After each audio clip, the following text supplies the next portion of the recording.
Hi అండి. అందరికీ నమస్కారం. అందరూ ఎలా ఉన్నారు? మేమైతే చాలా చాలా బాగున్నాము. మీరు కూడా బాగున్నారని అనుకుంటున్నాను. సో, ఈ వీడియో వచ్చేసి మేము బిర్లా మందిర్‌కి వెళ్ళామండి. బిర్లా మందిర్ ఒకటే కాదండోయ్ అక్కడక్కడ ఉన్న ప్లేసెస్ అన్నీ చూసాము బిర్లా మందిర్ చుట్టుపక్కల. సో, ఇదొచ్చేసి అంబేద్కర్ స్టాచ్యూ. వరల్డ్‌లోనే ఇంత పెద్ద స్టాచ్యూ ఇంకెక్కడ లేదట. ఇదే మన అంబేద్కర్ స్టాచ్యూ ఇంత పెద్దగుంది ఇక్కడ హైదరాబాద్‌లో హుస్సేన్ సాగర్ దగ్గర. అండ్ ఇదొచ్చేసి శంకు చక్రం. ఇందులో ఏముందంటే మన తెలంగాణ కోసం పోరాడినటువంటి అమరవీరుల పేర్లంట అండ్ వాళ్ళ ఫోటోసు అలా ఉన్నాయని చెప్పారు. మేము లోపలికి వెళ్ళలేదు.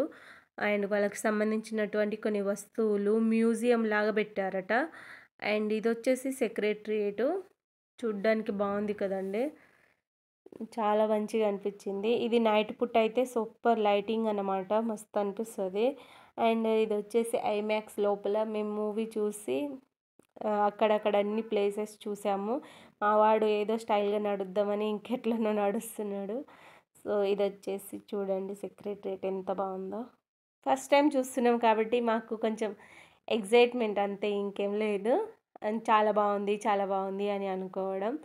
ఇది కూడా దూరం నుంచి చూసినప్పుడు అసలు గుడిలాగా ఉంది. బట్ ఇది గుడి కాదు. లోపల అలా తెలంగాణ కోసం పోరాడిన వాళ్ళ గురించి ఉందట. అండ్ అక్కడక్కడనే తిరగడం, చూడడం అంతా అయిపోయినంక ఇప్పుడొచ్చేసి హైదరాబాద్‌కి మెయిన్ హైలైట్ పాయింట్ ఏమన్నా ఉందంటే అదొచ్చేసి మన బుద్ధుని విగ్రహము. చాలా ఫేమసు. అందరికీ తెలిసిందే. అందరూ చూస్తారు. మేము కూడా లైవ్‌లో ఫస్ట్ టైం చూడబోతున్నాము. అందుకే మేము కూడా చాలా హ్యాపీ. నేనెప్పుడు బుక్స్‌లలో, టీవీలలో చూడడమే కానీ లైవ్‌గా వెళ్ళి ఇప్పుడే ఫస్ట్ టైం చూడబోతున్నాను. ఈ వాటరు తప్ప ఇక్కడ అన్నీ నచ్చింది నాకు. వాటర్ అంతా మురికిది కదండి. సో, ఇంత వాటర్ వేస్ట్ అవ్వడం అదొకటే బాగా అనిపించలేదు. బట్ ఏం చేస్తాం ఏమంటారు, ఏదో ఒక రకంగా తెలంగాణ గవర్నమెంట్ ఈ వాటర్ మీద ఏదో ఒకటి బోటింగ్ లాగా చేసి కూడా ఎంతో కొంత సంపాదించడానికి ప్రయత్నం చేస్తుంది. అదొకటి మంచిది. ఎందుకంటే మురికి వాటర్ని కూడా ఎలా యూజ్ చేసుకోవాలి మనకు తగ్గట్టు అన్నది ఒక ప్రయత్నం. హ్యాపీ అన్నమాట. సో, చూడండి మేము కూడా బుద్ధుడిని చూడబోతున్నాము కొద్దిసేపట్లో. మేము బోట్లో కూర్చున్నాము. మా పాప మాతో పాటు ఆయన వాళ్ళ కొలీగ్ అన్నమాట. వాళ్ళ ఫ్యామిలీతో వచ్చారు. సో, వాళ్ళు ఏంటంటే నార్త్ వాళ్ళు మాకు ఫ్రెండ్స్. వాళ్ళు కూడా ఫస్ట్ టైం చూడబోతున్నారు ఇక్కడ. సో, చూడండి ఎంత బాగుంది బుద్ధుడి విగ్రహము. మాకైతే మంచిగా అనిపించింది. మేము వెళ్ళేసరికి నైట్ కూడా అయిపోవడంతో హైలైట్గా లైటింగ్ వల్ల కూడా మస్తు హైలైట్ అనిపించింది.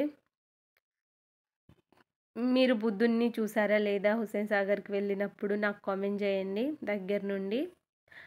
అండ్ హైదరాబాద్లోనే ఉంటూ ఈ ప్లేసెస్ అన్నీ చూడకుండా ఉన్న వాళ్ళు కూడా కామెంట్ చేయండి. మేము హైదరాబాద్ వాళ్ళం, ఏమంటే హైదరాబాద్ వాళ్ళమే. బట్ పక్కలో మాకు 100 కిలోమీటర్స్ ఊరు ఉంటుంది, అక్కడ ఉంటాం మేము. బట్ హైదరాబాద్కి ఇప్పుడు వచ్చాము, 2 ఇయర్స్ అవుతుంది. అందుకే ఏదో ఒక వీకెండ్ ఏదో ఒకటి ప్లాన్ చేసుకొని అన్ని ప్లేసెస్ చూస్తూ ఉంటాం మేము. సో, ఈసారికి ఇది చూసాము. మీకు ఎలా అనిపించిందో నాకు కామెంట్ చేయండి. అండ్ ముందు ముందు నా వీడియోస్ అన్నీ కూడా చూడాలనుకుంటే please like, share and subscribe. అలాగే బెల్ ఐకాన్ని కూడా ప్రెస్ చేయండి. దాని ద్వారా నేను ఏ వీడియో పెట్టినా కూడా మీకు నోటిఫికేషన్ అనేది వస్తుందండి. దాంతో ఈజీగా మీరు నా వీడియోస్ అనేటివి చూసేయచ్చు. అండ్ వీడియో మొత్తం చూశాక మీకు ఎలా అనిపించిందో ఒక కామెంట్ చేస్తే చాలండి. చాలామందికి రీచ్ అవుతుంది నా వీడియోస్ ముందు ముందు. సో, ఇక్కడే నేను కొన్ని ఫొటోస్ పెట్టాను. ఇది వచ్చేసి బిర్లా మందిర్లో మా పిల్లలు దిగిందండి. అండ్ ఇక్కడ వచ్చేసి ఐమాక్స్లో మా పిల్లలు దిగింది. మేము ఐమాక్స్కి బిర్లా మందిర్కి వేరే వేరే టైంకి వెళ్ళాము. ఒక్కరోజు మొత్తం బిర్లా మందిర్కి కేటాయించి మిగిలిందంతా వేరే ప్లేసెస్ చూడడానికి వెళ్ళామన్నమాట. ఇంకొక రోజు వేరే ప్లేసెస్ చూడడానికి వెళ్ళాము అందుకే. సో, ఇక్కడ వచ్చేసి హుస్సేన్ సాగర్ దగ్గర బుద్ధుని దగ్గర దిగినటువంటి ఫొటోస్. మీకైతే ఈ వీడియో నచ్చిందని అనుకుంటున్నానండి. మీకు నచ్చితే please like, share and subscribe. అలాగే thank you for watching this video. Bye friends.